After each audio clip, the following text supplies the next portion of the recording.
Abram's wife, Sarah, took Hagar, the Egyptian, her maid, and gave her to her husband Abram as his wife. And he went in to Hagar, and she conceived. And when she saw that she had conceived, her mistress despised her in her sight. And Sarai said to Abraham, "May the wrong done to me be upon you. I gave my maid into your arms, but when she saw that she had conceived, I was despised in her sight. May the Lord judge between you and me." But Abraham said to Sarai, "Behold, your maid is in your power. Do to her what is good in your sight." So Sarai treated her harshly, and she fled from her presence. Now the angel of the Lord found her by the spring of water in the wilderness, by the spring on the way to Shur.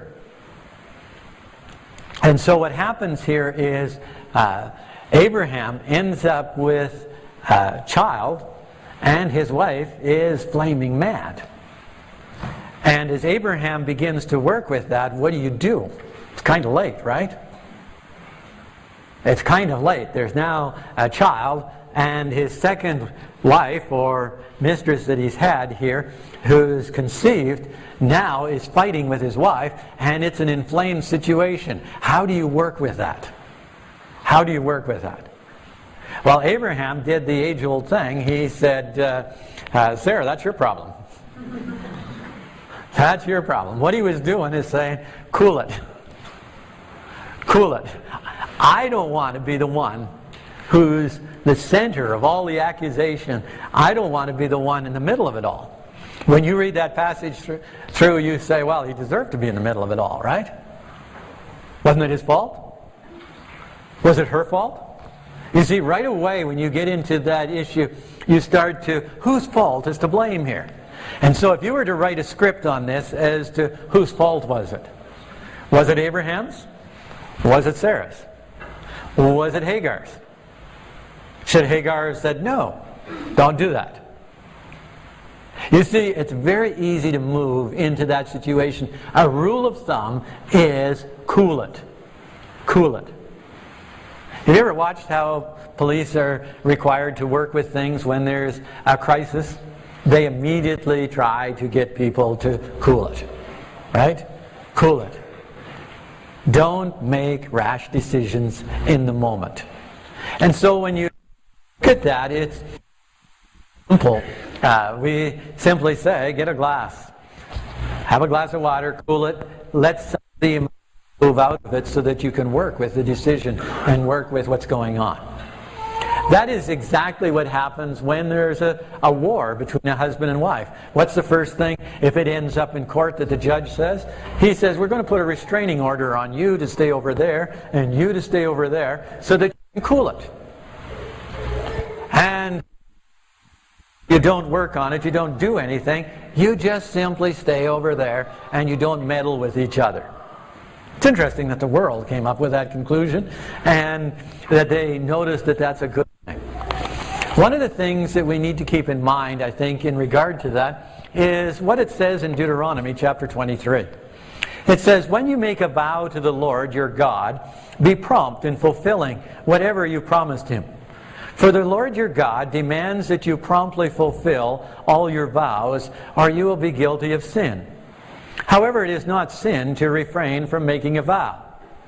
But once you have voluntarily made a vow, be careful to fulfill your promise to the Lord your God.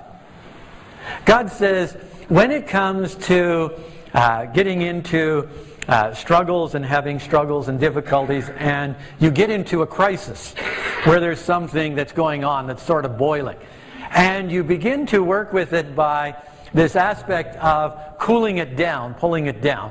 God says, when you're pulling it down, what you need to have go through your mind is the whole idea of promise. Promise. It's really reorientation is what's going on during that cool down time. And God says that in regard to that, he says, you can have got into a situation, one, because you made a vow, or maybe another one is because you didn't make a vow. God really isn't opposed to you not making a vow. But he says if you've made one, then you need to follow through on it. You need to look at it and treat it as something that's important. And so when you come to crisis, what happens is you need to cool down so that you can look at the situation and you can remember some of the things that are really, really crucial. Some of the things that are really, really important. During that cool down period, you will remember promises, commitments, things that you said, things that you said you were willing to make part of your life. God says you don't have to make those commitments, but He says if you have, now those commitments aren't just with people, they are also commitments with God. And so you need to come back to that promise of reorientation. So one of the first things you have to do in a crisis is you have to reorient back to some of the original promises that you have in your life. If you have a crisis at work and you're working with the boss and the boss loses his temper and he blames you for a whole bunch of things, it's very important that you stop, reorient, cool down, and you remember, I wanted this job. I agreed to work for this particular salary. I agreed that this was the place that I needed to be in my life. Now, you may not be excited about it at that point. That's why cool down is really important. When you have a crisis in your marriage, you need to have this cool down where you look back at your promises that you voluntarily made, and those promises are voluntarily between you and the other individual, but you covenanted them under God. That's one of your first things that you need to do in a relationship when you have a crisis. The second thing you need to do is you need to dig out the tool of simplification. Simplification.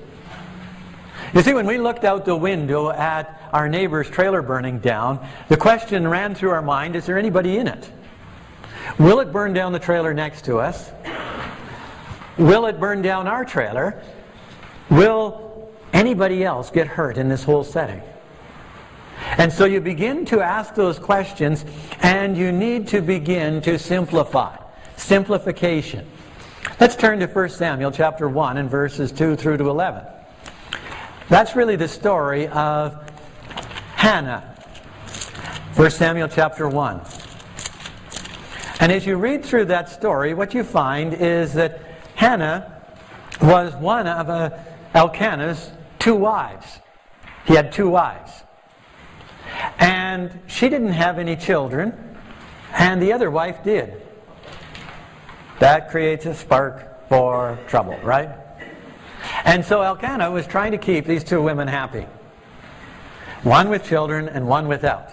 And so what he does is he says he would give Hannah a double portion, for he loved Hannah, but the Lord had closed up her womb. It wasn't even their fault. It was God's fault. God had decided that they couldn't have any children. And so, as a result of that, now Hannah's